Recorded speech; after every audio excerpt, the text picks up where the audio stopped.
All right, today we're going to dive into one of the body's most amazing balancing acts. It's all run by four glands that are absolutely tiny but have a huge job, the parathyroids.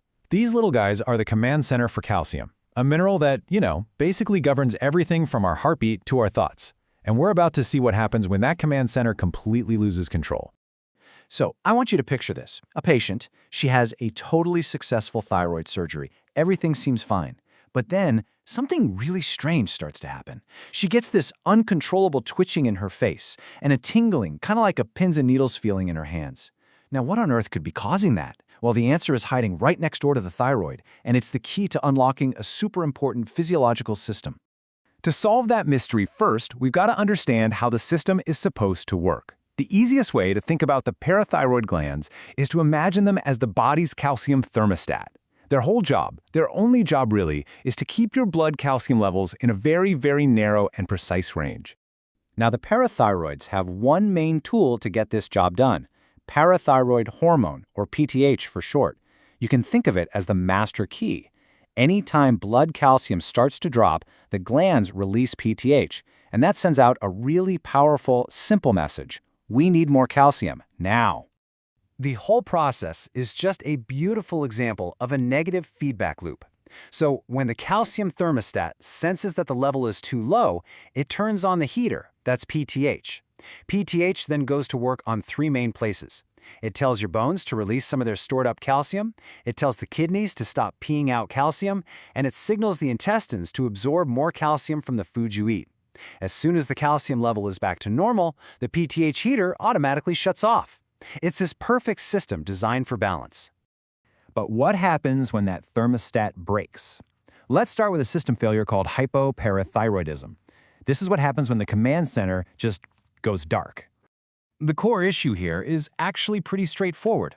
You're just not making enough PTH. And without that key signal, the body has no good way to raise calcium levels when they drop.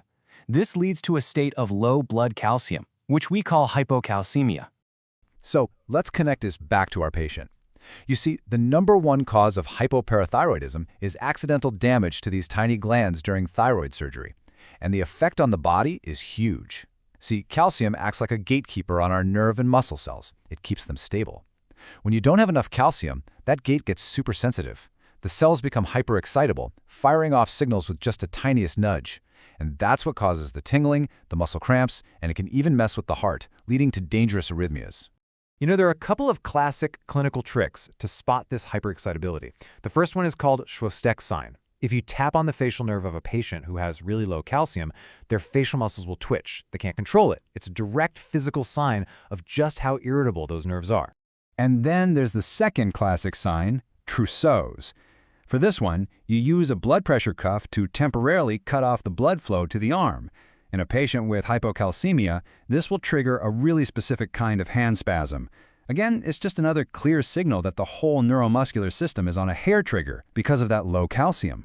Okay, now let's flip the switch. What happens when the thermostat isn't broken off, but it's stuck on high? This brings us to the exact opposite problem: hyperparathyroidism, a total system overload. So here the thermostat is broken in a whole different way. It's just constantly blasting heat. The parathyroid glands are pumping out way too much PTH, and they don't care what the body's calcium levels are. This drives blood calcium dangerously high into a state we call hypercalcemia. So what's the culprit? Usually, it's a small, non-cancerous tumor on one of the parathyroid glands that's just gone rogue.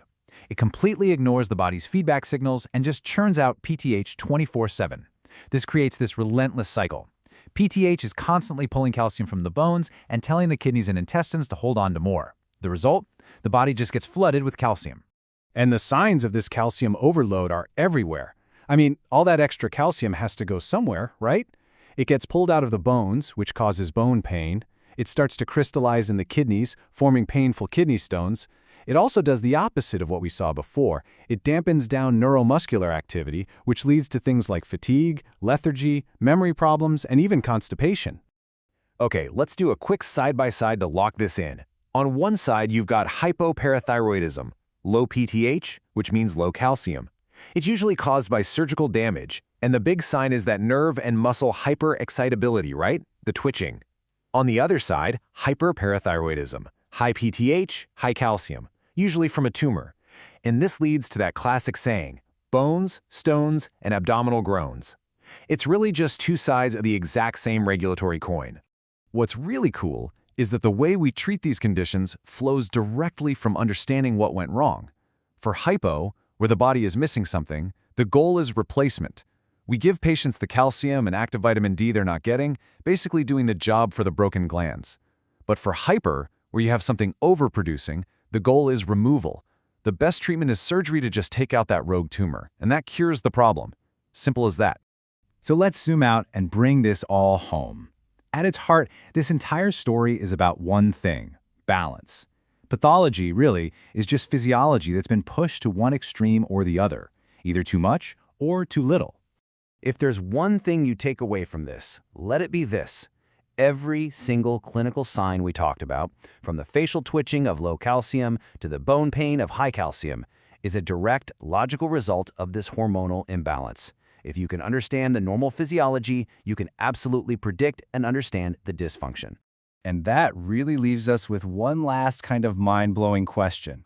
How is it possible that one hormone from 4 glands that are the size of a grain of rice can cause such dramatic, widespread problems all over the entire body?